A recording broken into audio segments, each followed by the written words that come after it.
A loving relationship is a sign of its good health. And unfortunately, you've been infected. Now, this virus has no outward symptoms, and most men don't even know it exists. It has slowly entered into your marriage, and it began attaching itself to your psyche and poison dripping your relationship. It feeds you a dose of dopamine on the front end to slowly steal your soul on the back end. Now look, there is a cure, but it is gonna be painful. It will cost you up front, but the result will be getting your wife and your life back. Ultimately, unlocking the marriage you were always meant to have. This video won't be about quick fixes, the words to say to her, or even tactics. This is all about 4 core pillars every high value man must possess in order to get his wife back. These pillars, once established and solidified in yourself, cause your wife to admire and respect you once again. For her to give a shit about who you are and what you want. The first one is to create competent control, which will eliminate anxiety and produce the confidence needed to win her back. The second core pillar is mastering the art of ownership, allowing you to influence your wife more effectively. The third pillar is called the mind flip. This is the one trait every man has that saves his marriage. And the last one is called,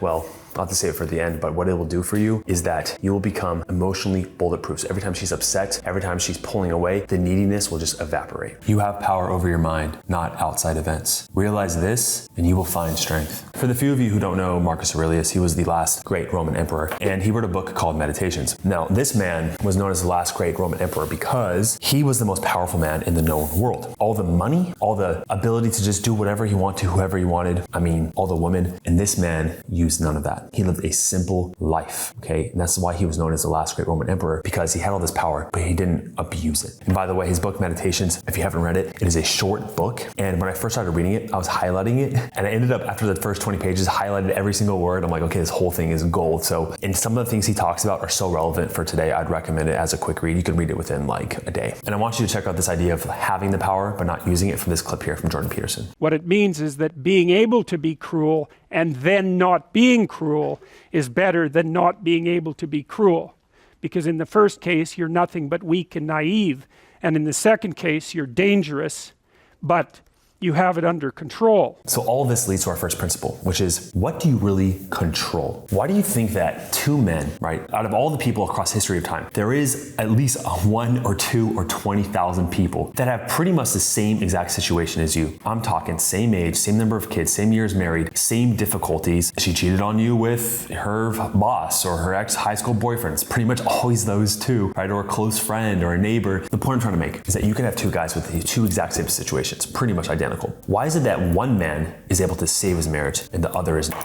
Well, the first internal principle is this idea of control. And the ancient Stoics talked about the trichotomy of control. Essentially, in every situation of your life, you can look at and you can analyze what are the variables you control, what are the variables you have outside of your control, and then also partial control. I like dichotomy, but technically it is a trichotomy. So let's look at this with a situation with your wife. A very common situation a lot of men face is that when their wife is pulling away, she may want to go on a solo trip or a girls trip with other divorcees, right? Let's say she wants to go to Vegas for the weekend. Pretty much every guy has experienced some kind of flavor of this in their marriage when it's falling apart. So let's start off with things that you don't have control over. Do you have control whether she goes out, whether she even goes? Do you have control who she goes with, what she does, how she feels, when she comes home at night? You know the answer is no to all of that. Yet, so many men are telling themselves internally that they should. The only thing you have control over is yourself. Your thoughts, emotions, and actions are all together your mindset or your attitude. It's important to understand this concept of control because it indirectly affects your life negatively, pushing your wife further away when you try to control her. When we lack psychological control, which by the way, trauma is a heavy amount of psychological uncontrol. Our ego's like, oh, that thing happened to me and I had no say over it. So when your wife is doing something to you, it is like a mini trauma. Her pulling away, it's scary. It's causing you pain. Because you have a lack of control in one area of your life, you're going to exert more control in another. You see, control creates psychological conflict or discord. And so you're trying to maintain control in other areas. You may do this in your work environment. Therefore, you overwork. You may do this with your body by overeating or by going towards other addictions to release that sense of control, to unwind alcohol, drugs, video games. You know that going through these addictions, it causes you to feel energetically lower and thus creating stress in the long term as well. And if you are around her and you are feeling shame or stress or low energy, she's going to be repulsed by that. So you can see from the control to the psychological stress to the addiction, it creates her running away from you even more. And this idea of you feeling a certain way and making her feel that way, studies back this up. There was a study called Stress Contagion in Human Social Networks by Fowler and Christikas. The study explored how stress is transmitted within social networks. It found that people often avoid those displaying high levels of stress, as stress can be contagious. The researchers concluded that individuals are naturally drawn to others who exhibit calmness and positive emotions, while they tend to distance themselves from those who are visibly stressed to avoid the negative emotional influence. So what are the key findings of this? Well, the social contagion effect. Stress spreads through social interactions, making people instinctively avoid those who exhibit heightened levels of stress. Think about this. Have you been in high anxiety? That is another reason, because when she's around you and you're anxious, she feels that just anxiety and she doesn't want that. So she rejects you. She pulls away even further. There is also an evolutionary response to this, because animals or other human beings that are stressed out tend to be sick and get sick more. And so we are literally disgusted by those who are stressed out, because they're like, oh, they're gonna get sick and they're gonna get me sick. And it all comes through body cues, by the way. So the fidgeting, the fast talking, the constant need to be around her, and just the way you feel and kind of going inward like this, it signals to her that you are low status in this moment. So how do you change this is the question. Well, there are 4 steps we're gonna walk through. I'm gonna give you examples on exactly how to do this. The first step is to recognize the event. So recognizing if she's going out, okay, recognize it and see how you feel about it. You feel stressed, and what are you trying to control? Now, the second step on how to understand what you're trying to control is that there is a should statement you are telling yourself. She shouldn't be doing this, or she shouldn't be doing that, or she should blank. We're gonna fill this in later. Then you're gonna take that statement and you're gonna reverse it.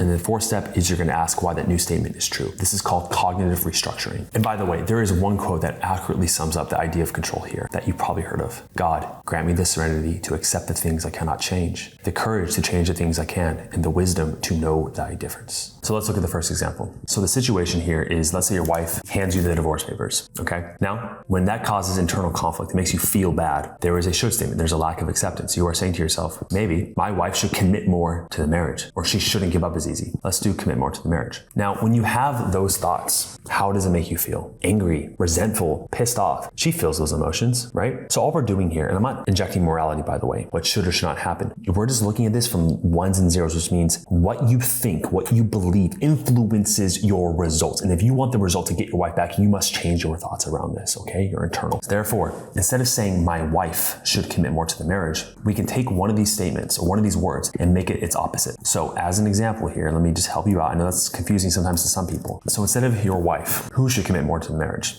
You should have, right? And if that statement was true, what should happen differently? Are you in our program? Have you fully committed? Have you done everything that you could? Are you holding back because of resentment? Are the things you haven't done in the past? Are you truly committing 100% to save this? I'll do one more for you, okay? Instead of saying my wife should commit more to the marriage, we can change this one into less. My wife should commit less to the marriage. It may be hard for you to accept, but if that was true, why would that be true? Why should she commit less? Maybe you've been awful to her over these years, and you're looking back at it, you're like, holy crap, she deserves so much better than I've been giving her. I'm seeing now all the things that she said. Yes, she's done things to hurt me and she's criticized me, but she was in pain. She should have left me years ago. If that was true, what would happen? And that's what you're gonna do for number 4, is on the 4th one, after you write these new statements, you're gonna write, how would you feel, act, and what would be the results of all of that, okay? You have to ask yourself these questions and play it out, and then adopt that new belief. And then we have a process in how to get men to fully integrate those new beliefs through action steps within our program. So if you want an opportunity to make this solidified, to become the new man that gets her back, set up a call with our team down below, and we'll help you out with that. You guys wanna do one more? Let's do one more. Okay, example 2. Your wife said, I am no longer in love with you anymore. You think my wife should love me more. We're committed. We have kids together. We have all this history. Right? That's why that would be true, right? And other reasons. But let's take it through this process. So instead of saying my wife should love me more, you know I'm going to start with this one, right? I think I should just end there. At the end of the day, are you holding true to your boundaries? Have you been doing things for yourself? Are you the same man or a better man than when you met her? And I'm not talking about making more money. That's not being a better man. Yes, provide for your damn family. Absolutely. Be a good provider. I'm talking about how conscious you are. I'm talking about how much appreciation you've shown her, walking by her in the kitchen, just giving her a hug for no reason, just rubbing her back saying, I hope you had a good day, I love you. Teasing her, making dinner for her when it's her turn to make dinner. I mean, that's loving yourself more because you are giving. And when you are filling yourself up, you don't need anything from her. She feels that. So I don't need to tell you the results from that one. The moment you take responsibility for everything in your life is the moment you can change anything anything in your life. I remember the first time I was reading Extreme Ownership by Jocko Willink, and I went on this trip to Thailand spontaneously, and I didn't go through the proper procedures of telling my company. And I thought for sure when I got back after a month of being in another country and I didn't go through the correct procedures, I was going to get fired. So I get a call and say from the owner of the company, who rarely comes in, he goes, "Josh, I want to see you." I'm like, "Yeah, all right, I got to find a new job. This sucks." But in that meeting, from Jocko's book, I was like, you know what? I'm going to own everything. Because I could have said, well, you guys don't have the proper procedures. There's these forms that just don't really make sense. Or like I told you guys at least a week ahead of time. That should have been more than enough time. There's people that covered, wasn't there? I could have went on how this wasn't a big issue and I'm back and it's fine. But I said, no, I did something different. I understood from their perspective how it hurt them and it was stressful and how I should take full ownership. So I said, when I got in there, I sat down, I said, look, 100% on me. I shouldn't have done that. I wasn't being mindful. And I understand how I did this, and this to the company and the children. And I understand if you would fire me, but I'm going to let you know, if you don't, I'm never going to let this happen again. He kind of looked at me up and down, right? And he was like, all right, get back to work. That was it. He's like, just don't let it happen again. Now, if I said all those other things of defending myself and not taking full responsibility, it would have felt good, but guess what? I would have lost the job, right? Because he wants people in his position. The core value of his company was taking responsibility, which is one of my core values as well within our team. So you have to recognize when you take full responsibility with her, she's less likely to be more stubborn and defensive. So if taking extreme ownership is so effective, why don't you do it with your wife as much? Well, there are two core reasons. First, let's talk about the victim cycle. If we accept that she is right, somehow that triggers your insecurity of not being a good enough or competent husband. And in your mind, she will lose respect for you and then naturally she will leave. So even though you thinking that you are defending yourself and not taking responsibility is actually helping the marriage, it's counterproductive. The second reason is through instant gratification. It feels good on the front end to blame or criticize others for the hurts, but in the long term, it sacrifices who we are. If you look at other elements of your life, where else do we use instant gratification? Junk food, being lazy, or putting down others and gossiping. Because here's the truth. It feels shitty to say my marriage is falling apart because of me. I get it. It doesn't feel good, does it? Neither does going to the gym and putting yourself through hell and pain. I recently was talking to a client who saved his marriage within 3 weeks, and see what he says about extreme ownership. I basically took extreme ownership. I mean, it is what it is. So I had little to no contact with her. We're in the same house, so we still cross paths and whatever. And I realized I needed to give her the space that she truly needed. And that meant quit whining and being needy and trying to initiate deep conversations when it just wasn't the time. It's all timing, So I just started being the best version of myself. And that's all I can control. And that's like a lot of what you guys were saying. It's just like, you need to start to develop yourself and develop some of these skills and understanding in order to be ready for these moments that you're going to have, these tests that you're going to have down the road. And look, at the end of the day, here's the thing. There are two perspectives you could take, and they are perspectives. It could be equally true that yes, your wife is being narcissistic, that her friends are influencing you, that she's going through a midlife crisis. I've heard it all. You can perceive and have the subjective opinion that is all fact. But you can also say that she's being narcissistic because she's being selfish because her marriage is falling apart. So she's taking care of herself finally after all these years. Or she's going through a midlife crisis because her marriage is falling apart. Or yeah, her friends are influencing her because she doesn't have that influence from you anymore because you haven't been leading. You see how you could take every single excuse in the book as to why your marriage is falling apart. And I can give you an argument for why it's still your fault. And the man that does this, that takes the ownership, that swallows that difficult pill, in the end, he's the one that saves his marriage. In a powerful study on agency, autonomy, and well-being by Edward Deci and Richard Ryan, over 200 adults were split into two groups. Now, one group received 12 weeks of coaching focused on building personal agency or extreme ownership in their lives, making self-directed decisions and setting intrinsic goals. Essentially, I'm becoming a better man. I'm not trying to get my wife back. The other group got generic guidance without any emphasis on autonomy. Guess what the results were? The agency-focused group, they scored 30% higher on the psychological test and well-being and motivation they took. They also achieved more, showed more resilience during setbacks, and strengthened their relationships. Even 3 months later, these benefits held strong, while the control group saw minimal change at all. So what's the key takeaway? Hard decisions and deliberate actions pave the way to an easier life. And easy, passive choices, they make life harder in the long run. I'm going to start off by showing you a photo here, and don't ignore the words. It was the first one I saw of this example, but you can see here the perspective. Guys, these two men are in the same bus, yet they are completely different perspectives on what they're looking at, which is causing causing different results that they're having from that experience, right? Right now, you're going through one of the most difficult, if not the most difficult time of your life. I'm aware of that. You're going through hell. You're going through the storm, right? But as Louisa May Alcott says, I'm not afraid of storms, for I am learning how to sail my ship. And calm seas never made a good sailor. And as you'll see in the last point, your role is to become the best damn sailor of this ship of your life that your wife is on. Okay. Now, this concept of focusing on the abundance mindset versus scarcity mindset is the easiest to understand, hardest to consistently implement. And the core reason why that is because your brain is designed to focus on problems. It's designed to focus on what you're afraid of, right? To protect. It's what she's doing, it's what you're doing. But at the end of the day, you've been more afraid than her. And now she's pulling away because she's following your fear. Almost see fear as this virus that we talked about in the beginning. This is the virus that entered into both your relationship. Imagine your relationship. I know you have kids together, but like if you do, but your relationship is its own entity, its own psychological substance, and a virus of fear has entered in. And the more you pull away, the more she pulls away until it all gets ripped apart till nothing is left. And what's gonna get you through this storm is seeing the reason why you're in it. You have to find meaning in the suffering. Viktor Frankl, who's a Holocaust survivor, wrote the book, The Man's Search for Meaning. I talk a lot about on this channel. He noticed that the men that survived the conditions of the Holocaust, being in a concentration camp, were the ones who had a purpose. Men that had a book to finish or a doctorate thesis, or their wife was pregnant when they left her. Even if she was gone, they needed to survive to see if their child was born. They had a reason for being. And there must be a reason why you're going through this right now, because you're gonna go through it regardless.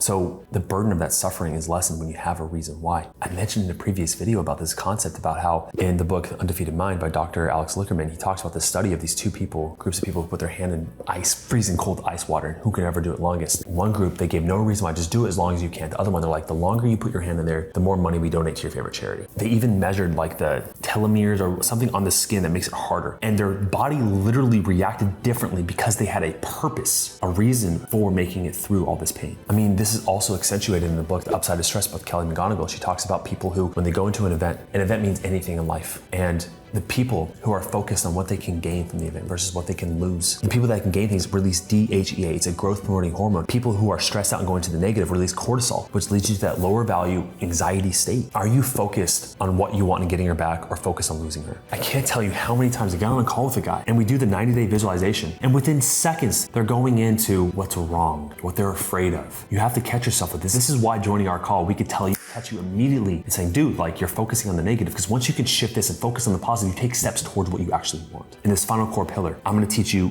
the best way to shift your focus from all of this. In my early adulthood life, I had extreme social anxiety. I'd go to these parties or events, especially in college. I'd feel like an outcast. I would have 2 or 3 friends there and I would hover around them the whole time. I know it doesn't seem that way with how eccentric and extroverted I am, but that's a transformation process for you. Long story short, one of the transformation process key concepts I'm about to teach you that helped me was this idea of perfecting purpose. For the longest time, my key purpose in social interactions was to get people to like me, to get people to want to be around me. And then I read the idea of purpose and I shifted my goals towards getting my master's degree and starting a business. And honestly, just really stopped caring what people thought about me as much. And lo and behold, there were people that I used to look up to and crave their attention, and then they were coming to me wanting to hang out. Women that would reject me, they started coming back into my life wanting to hang out with me. And I'm not saying this to toot my horn. I'm trying to let you know that right now, you are putting her above everything else in your life. Okay? Quite simply, a woman must be with a man that puts her second. And I know you're thinking to yourself, but Josh, she complained that I didn't come. I focused on work too much. That's the issue. I had a guy say that in my group call the other day. This is what I said to him. She would rather have 1 hour of devoted attention than your scattered brain thinking about your business while you're with her for 4 hours at the end of the day, while you're like pissed off, like, okay, I'm spending time with you. Now you can't be pissed off later. We should have sex. See the difference? Or it goes through this story. If you don't like curse words or crude language, skip forward about 20 seconds. I told the man also, I said, don't be like the preacher. While he was praying, he was thinking about his wife, and while he was his wife, he was thinking about praying. You see, once you have your devoted purpose and you spend all your energy and attention into that, but then when you're with her, you still give her that attunement, that connection. That is the ideal paradigm to operate through, to live through, to be, to embody, okay?